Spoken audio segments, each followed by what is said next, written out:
letter D on the stage.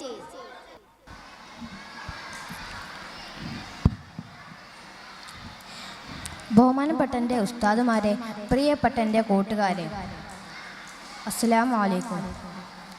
ഞാൻ ഇന്ന് പറയാൻ പോകുന്ന എൻ്റെ കഥയുടെ പേര് പ്രജാക്ഷം കൽപ്പനനായ ഒരു രാജാവ്. ധാരാളം ഇബാദുകൾ ചെയ്തുകൊണ്ടിരുന്ന ഖുർആൻ മലപ്പടമാക്കിയ മഹ്മൂദുൽ ഒഫന്തി ആയിരുന്നു ആ രാജാവ്. തൻ്റെ രാജ്യത്തെ 7 പ്രവേശകളാക്കി പല രാജാക്കന്മാരെ അദ്ദേഹം വിഭജിച്ചു നൽകി. അതിൽ ഒരു രാജാവിന് സുന്ദരിയായ മകളുണ്ടായിരുന്നു. അവരുടെ പേര് സോറ. മഹ്മൂദുൽ ഒഫന്തിയുമായി വിവാഹം ഉറപ്പിച്ചു വെച്ചിരിക്കുകയായിരുന്നു. അങ്ങനെ ഇരിക്കെ ഒരു ദിവസം നായാട്ടിനായി ദേഹത്തെ എണ്ണ തേച്ച് കൊട്ടാരം മട്ടവരുടെ ഉലാത്തുകയായിരുന്നു. ഖുർആൻ പാരായണത്തിൽ അതീവ താല്പര്യം കാണിച്ച മഹ്മൂദുൽ ഒഫന്തിയുടെ ആദരങ്ങൾ ഖുർആൻ സദാ മൊഴിഞ്ഞുകൊണ്ടിരുന്നു. ഇമ്രാനിലെ 27ാമത്തെ ആയത്തെത്തിയപ്പോൾ മഹ്മൂദുൽ ഒഫന്തിക്കൊരു സംശയം. എല്ലാ അധികാരം എടുക്കുന്നവനും നൽകുന്നവനും നീയാണെങ്കിൽ എൻ്റെ അധികാരം ഈ സെക്കൻഡിൽ നീ എങ്ങനെ ഇല്ലാതാക്കും? പെട്ടെന്ന് ഒരു ഭടൻ ഓടി വന്ന് പറഞ്ഞു, മഹാരാജവേ, കൊട്ടാര പൂമുറ്റത്ത് ഒരു പുലി. പുലിയോ? രാജാവ് മുറ്റത്തെത്തി. ഭടന്മാർക്കായി വരും പുലിയെ ഓടിക്കാൻ ശ്രമിച്ചു. പക്ഷേ പുലി പിന്മാറുന്ന പ്രശ്നമില്ല. ഒടുവിൽ മഹ്മൂദുൽ ഒഫന്തി തൻ്റെ ഉടകൾ വലിച്ചൂരി പുലിക്ക് നേരെ നീങ്ങി. പെട്ടെന്നൊരു പുലി പിടതൂർ നിൽക്കുന്ന കാട്ടിലേക്ക് പോയി.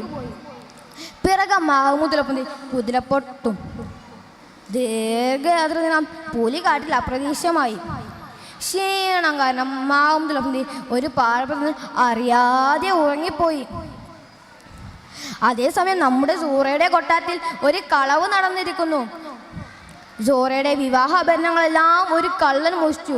ഇതറിഞ്ഞ രാജാവ് കോപിതനായി. ആളെവിടെ? 3 ദിവസത്തിനും അദ്ദേഹത്തെ നമുക്ക് മുമ്പിൽ ഹാജരാക്കുവിൻ. ഭടന്മാർ നാടാകെ തിരിഞ്ഞു. പക്ഷെ കള്ളനെ കിട്ടിയില്ല. ഒടുവിൽ തല പോകുന്നവർ കാട്ടിലേക്ക് കാട് കയറും. വഴിയിലൊരു സാധനം നിൽക്കുന്നുണ്ട്. ഒന്നുകൂടി ശ്രദ്ധിച്ചു നോക്കി. ദേഹത്തെ എണ്ണ തേച്ച് ഒരാൾ പാറപ്പുറത്ത് നിന്ന് സുഖമായി ഉറങ്ങുന്നു. കള്ളനാണെന്ന് കരുതി മഹ്മൂദുൽ ഒഫന്തിയെ പിടിച്ചു കെട്ടി കൊട്ടാരത്തിലെത്തിച്ചു. ആരും അറിയാതെ വിചാരണ ചെയ്തു. 2 കൈകളും മുറിച്ചു മാറ്റി. വേദന കൊണ്ട് മധുരമോറും സ്വരത്തിൽ തടവറയിൽ നിന്ന് ഖുർആൻ പാരായണം ചെയ്യുകയാണ് മഹ്മൂദുൽ ഒഫന്തി. ഇതിൽ ആകൃഷ്ടയായ സൂറ ആദ്യത്തെ തൻ്റെ ഉസ്താദായി കിട്ടാൻ ആഗ്രഹിച്ചു. അങ്ങനെ ഇരിക്കെ ഖുർആൻ ക്ലാസ് നടന്നുകൊണ്ടിരിക്കെ ഇമ്രാനിലെ 26ാമത്തെ ആയത്തെത്തിയപ്പോൾ ഉസ്താദ് ബോധരഹിതനായി വീണു. കാര്യം അന്വേഷിച്ചപ്പോഴാണ് ഇത് മഹ്മൂദുൽ ഒഫന്തിയാണെന്ന് അവർക്ക് മനസ്സിലായത്. ഒരു കള്ളനും ഒരു വികലാന്തനുമായ ഒരാളെ തൻ്റെ ഭർത്താവായി കിട്ടിയെന്ന് മനസ്സിലാക്കിയ സൂറ ഒരു ഭ്രാന്തിയെ പോലെ അഭിനയിച്ചു. ഒപ്പം കള്ളൻ എൻ്റെ ഭാര്യയെ കിട്ടാൻ അവർ വാശി പിടിക്കുകയും ചെയ്തു. തൻ്റെ മകളുടെ വിവാഹ ജീവിതമോർത്ത് രാജാവ് അതിന് സമ്മതിച്ചു. ഒരു കള്ളനും ഒരു വികലാന്തനുമായ ഒരാൾ എൻ്റെ മകളുടെ വിവാഹമോർത്ത് അവൾ ആശ്രയിച്ചു. അന്ന് രാത്രി താൻ ചെയ്ത പാപത്തിൻ്റെ വണ്ണമോർത്ത് മനമുരുകി പശ്ചാത്തപിക്കണം മഹ്മൂദുൽ ഒഫന്തി. അന്ന് രാത്രി മഹ്മൂദുൽ ഒഫന്തി ഉറങ്ങാൻ നിൽക്കുന്ന സമയത്ത് അതാ കിനാവിൽ മുത്തുനബി വരുന്നു. തൻ്റെ വിഷമങ്ങളെല്ലാം മഹ്മൂദുൽ ഒഫന്തി മുത്തുനബിയോട് പറഞ്ഞു. മുത്തുനബി 2 കൈകളും നീട്ടാൻ ആവശ്യപ്പെട്ടു.